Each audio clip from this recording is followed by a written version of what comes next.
appreciate it. My name is James Graham. I'm delivery manager on the streamlining Welsh Benefits project.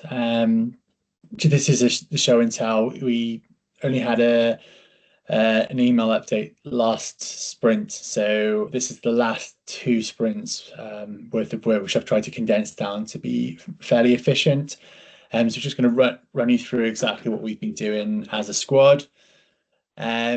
So previous sprint, there was a plan for this phase, right? So you have a high-level delivery plan. We're working in agile, so things change as we move along, but in a sense, this is kind of what the high-level plan looks like at a very, very high level.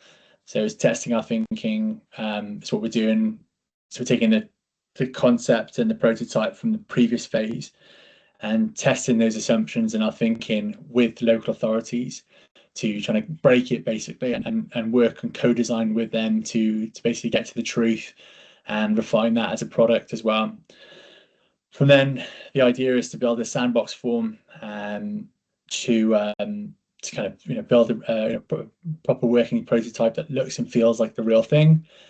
Test that against back-end processes at local authorities or a local authority and with users as well to see and test and measure and learn, understand how successful it is and what issues it might bring up, if any, and then explore future solutions. So we have a kind of provisional end date around the end of March. So previous sprint is about getting stakeholders aligned and a bit before that as well. So we're currently testing and have completed the check our thinking tests with every council, every local authority here, except for Gwynedd, who are booked in for early November because they had some capacity for that period. So Morgan, Flintshire, Caerphilly, Torfaen and Gwynedd there. So I just want to say massive thank you to all of those local authorities. They've been great to work with and I really appreciate anyone giving up their time. Appreciate that we're coming in from outside your organisations and yeah, thanks so much for giving up your time and working with us and collaborating. So in the previous sprint, with the prototype, if you've already applied for, if you're already receiving pension credit or universal credit, you'd be on universal credit data share and you'd be automated, or you'd be on Searchlight, which is what our work is attempting to make easier as well. But there's another cohort as well, which is not accounted for in our project, which we wanted to try and design for as well. So this is somebody who's this is a user story. So John Davis, 44, from Newport, has a partner, 2 children under the ages 7 and 9, dependents, and a non-dependent sister working 16 hours a week. They've never claimed universal credit, so they're not on the system. And they've just recently had their hours reduced because of a long-term illness, disability, and their partner is employed as a part-time sales assistant. So they do qualify for certain things. And they're in private rented accommodation. So to recap, not receiving any benefits with non-dependents, they have a disability, long-term health condition. So what that looked like if they were to, apply for council tax reduction, free school meals, or school essential grant, well, they'd have to go through this. This is a complex process map, and I'm not going to go through it now. We can send it out to you afterwards to check our thinking and get an understanding of this, but it's a bit of a beast, and this is kind of the sort of thing we have to design. And our service designer, Lubna, did a brilliant job with the support of our product manager, Lauren, and user researcher, Sarah, trying to understand what this journey was like and all the different questions, and it's pretty substantial. So that was the previous sprints, very light touch going through it, and then the current sprint we've just finished as well. We had to align as a squad and conduct a kickoff workshop, shall run for the day, and the deliverables in that were complete alignment of the day. You've got to make sure that we have everything documented, all our governance is in place, and that we're all aligned as a squad about the work that we're going to do, and that we're checking that off with our sponsor and our senior responsible officers as well. And as a group, we confirmed the list of success metrics and ownerships to basically be the foundations of a measurement framework, that when we're going into work with local authorities and doing the work, that we have like a consistent set of quantitative and qualitative data that we can use to prove the success of the project. And that is something we want to check with local authorities, and we want to co-design to an extent to get that buy-in, and also just to make sure that we're designing services that are that they're happy that those success metrics reflect improvements. I got a hand raised. Jane, do you want me to finish this and answer at the end, or is it urgent? Would you like to jump in now? I'm happy for either.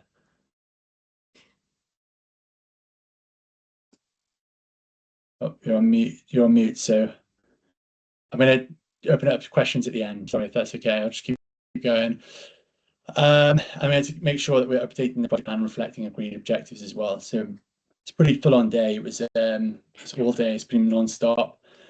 And then alongside that, alongside all the work we've been doing, we've been checking and doing these kind of tests with the councils, and feedback was largely positive. Most councils taking even more questions out as well from the work. Good feedback, but time constraints mean we have to go back to check our thinking and assumptions in more detail. So what that means is we have assumptions about our work that needs to be checked. We need to take more questions out, or we need to understand the pain points that the local authority is facing. I do have a service designer with me, so when we open up questions at the end, we'll be able to answer any of those in more detail. So what's next for us in the next sprint? We have a follow-up on check our thinking sessions, like I just mentioned, where we've got to identify any outstanding nuance and make sure that's captured. We're starting the user research plan. So if you can imagine, we've got to build a sandbox environment.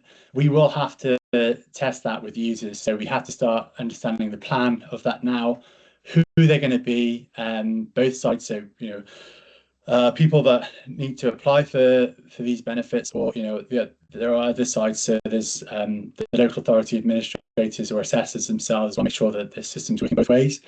So we need to plan and be really recruiting for that from now-ish. And we also need to decide the best way to go about building a sandbox version, which has a fair amount of complexity in itself.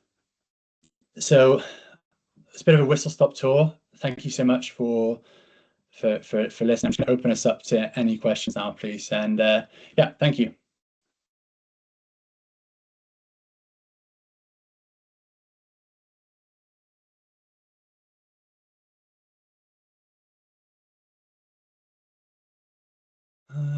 Jane, you've got your hand raised. Would you like to ask a question? Sorry, no, it was, I was just kicking around, sorry. No, I don't have a question at the moment. Oh, that's okay. Yeah, I've just got an ask actually as well, just to maybe spur things on. Just again, thanks to the local authorities for giving us their time. Right, it's really helpful. This work doesn't get done without that collaboration and that enthusiasm and that support. So just my ask is, if we can just keep this going. It's great. We had a steering group presentation which happened yesterday with the CABSEC, and it sounds like from different stakeholders within this landscape that there's a lot of positivity around this, which is just so reassuring.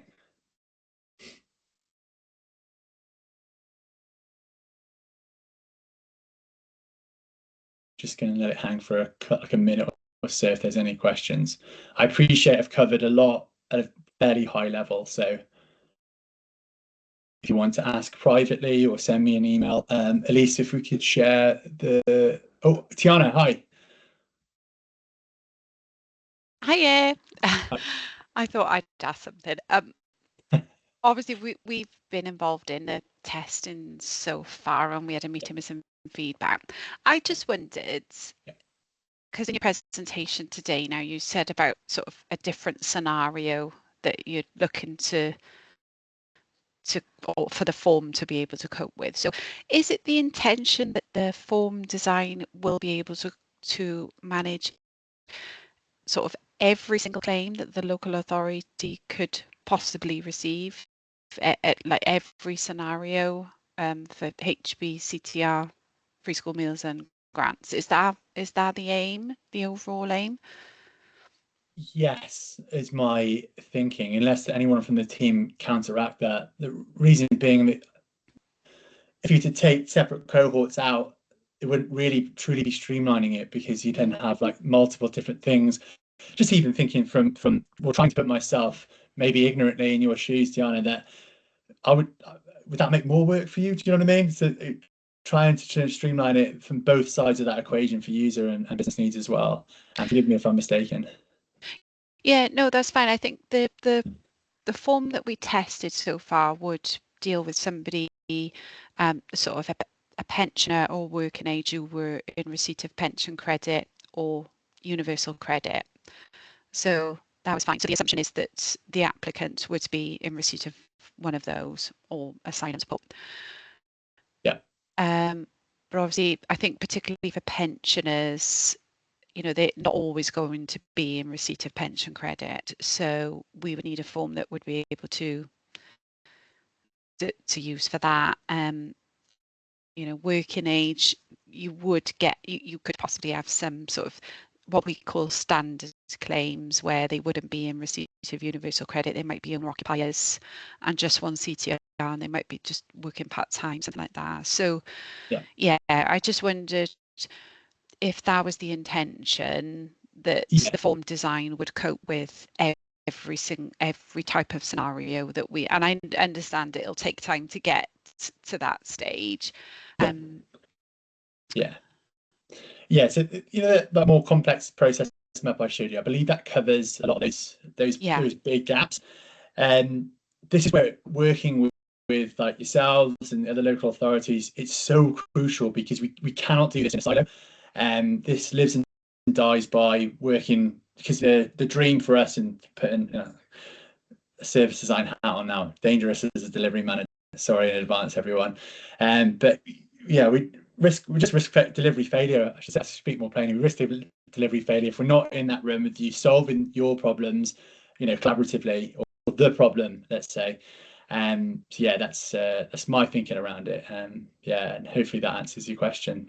Yeah, and great. maybe we could, maybe on our next follow-up, and we're meeting on Tuesday, aren't we? We got something on Tuesday. Yeah, our lead service designer is away today, but he'll definitely be able to give a much more coherent, accurate answer as well. Yeah, it's great. Thank you. Thank you.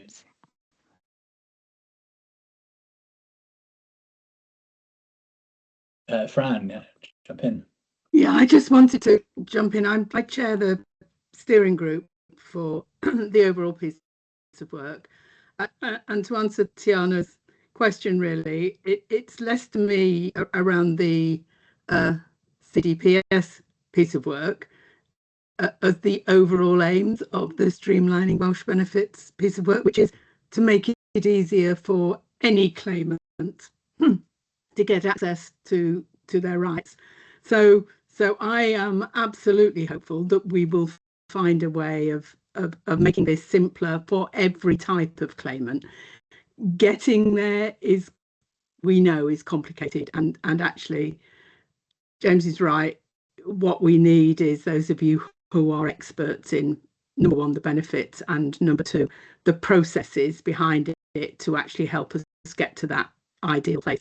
But wouldn't it be great if it was just very straightforward, and you know, people had to answer as few questions as possible, and possibly for some claimants not even any questions. We just tell them that they're entitled to something. That would be ideal.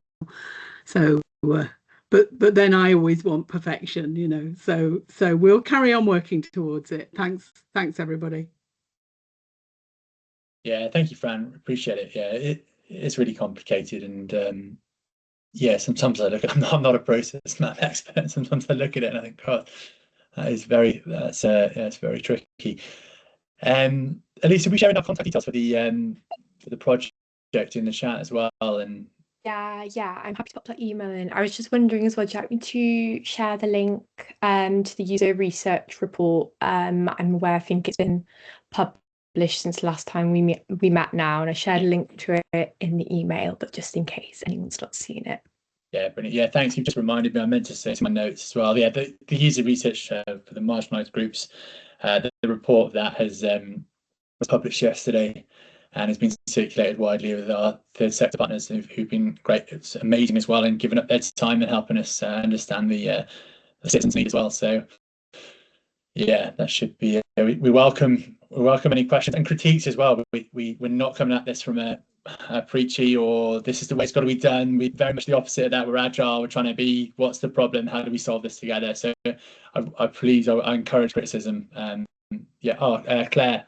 I'm not going to spend too long, but I will follow what Tiana says. Look, this is only going to be as good as each local authority will make it. Tiana's very lucky, or fortunate, I should say. We are fortunate that Torfaen is an excellent local authority.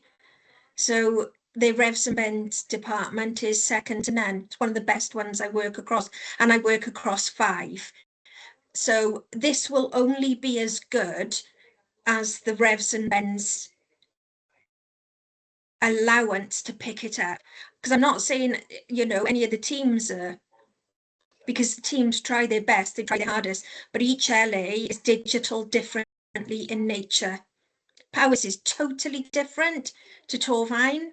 And my other, I cover 5, like I just said. So yeah, that's the bit that needs to be worked on, because otherwise it's just not going to work. Yeah, I hear you. I take that on board fully. As a project, we're only in control of this side of it.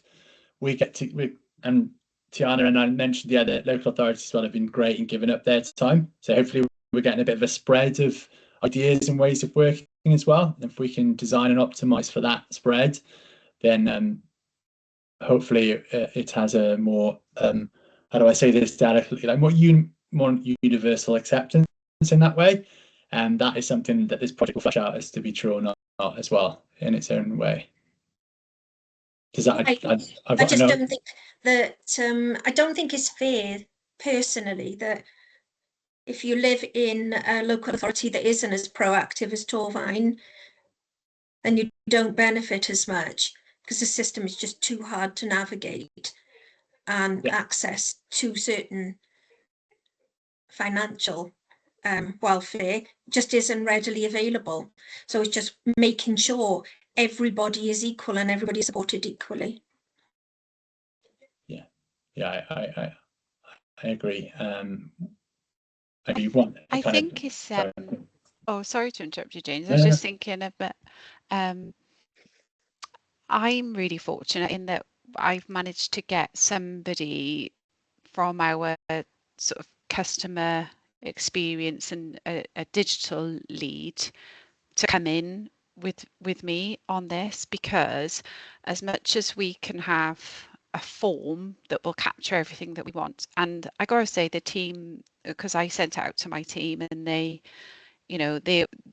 well up for trying to break a form, they'll do that. So I had lots of feedback, but a lot of positive feedback as well. They liked it a lot. It was, the way that the questions flowed, and sort of taken out a lot of unnecessary questions that we've got on our existing form. And I think, well, when we met, there were only a few tweaks that we needed really to cut it down even further. And so I think it's going to end up being a really good form. What I don't know is the logistics in how we would get that onto our website for people to use, or make it available. But like I said, I'm really fortunate if I've got somebody who would be able to make that happen for me, and who's very into, we process mapped our own form and our own procedures around this already before coming into this, because it's something that we wanted to look at. So it was a really timely piece of work actually to come in with your team now, and sort of as we're going along, she sort of amended our process mapping then to fit in with this prototype that we've had. So I think the next stage for us is to meet again on Tuesday. You know, test it again, test the link again, ask for more feedback from the team, and then we'll build that into our prototype, because then she's the person with the expertise and the capability to actually get that physically onto our system in a format that we can use as an LA. So yeah, it's more than just revs and bens officers. You need, or you know, it's going to need involvement from somebody with the skills and the IT knowledge to actually make it happen. And I think that's where we always fall down, because but I'm really fortunate. I've got somebody who's really, really keen to get this off the ground. So massively, and it goes without saying, and that's the kind of engagement we desperately need, and it's great to have it. And once we've proven that the logic is correct, our assumptions are right, and then we can design a form that's better for users, and the users use it and it works and they're satisfied, right? Then the logistics question is the natural next step, right? And that is something that will, have to go back out and be solved. As Tiana said, it's a big digital problem then as well. You've got digital teams in local authorities, and that's a bigger question in itself. So hopefully it'd be great if at the end of this project we had another clear sort of step change forward on that as well. So that is obviously the idealist in me. Would love to have a perfect answer for you now, but hopefully you're giving it shape of what's to come. I see a nod. Thanks. Cool. Are there any other questions that I'll try my best to answer?